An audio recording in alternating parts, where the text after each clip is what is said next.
Happy New Year! Welcome to the Snyder Kitchen and day one of our sourdough adventure.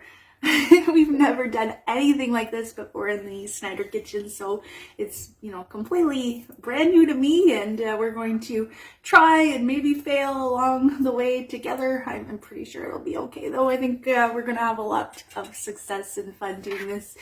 So, day one of our sourdough starter, you're going to need a large mason jar or spaghetti jar, something that is glass and has a lid or some way to seal it anyway. You're going to need some sort of spatula, something to get down to the bottom to stir it.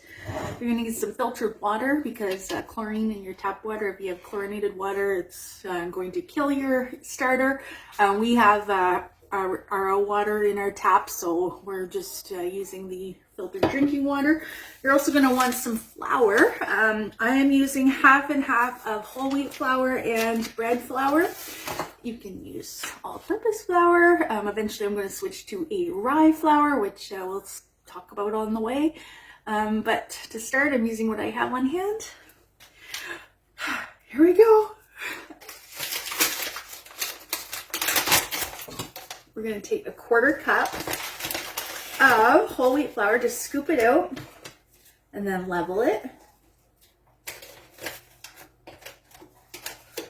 And that's going to go into our jar. And then we're going to do the same with the bread flour. Scoop. Level. You don't want to pack it down, you just want it to be fluffy, and that's it for our flour for today. Okay, I'm going to add about a 1/4 cup. We're going to start with a 1/4 cup of the water. We're going to mix that up.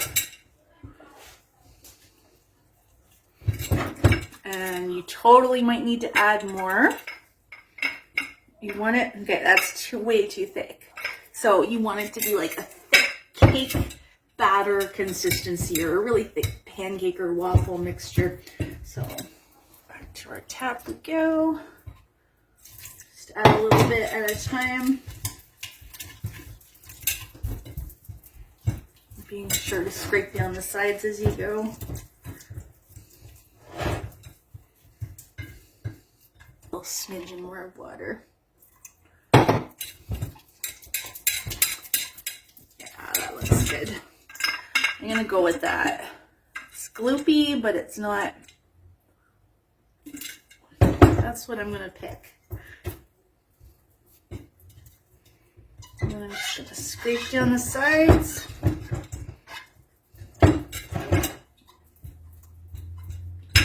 Okay. And we're gonna put the lid on. Now, on my mason jar did come with this little rubber gasket, but it was keeping the lid raised up too much, so I took it off. You just want your lid to sit loosely on top of your mason jar, or something loosely, so that if it does expand, which it will grow. Don't be fooled. It will grow, and if it grows too much and there is something that is firmly in place on top, it's going to want to explode. So make sure that your jar has room to expand. And then now I'm just doing what the greats have done. The great sourdough bread people have done. They have taken an elastic and they have put it onto their mason jar to mark it. Now you can do the exact same with a dry erase marker. Just put it on so that you can mark how much it has grown, so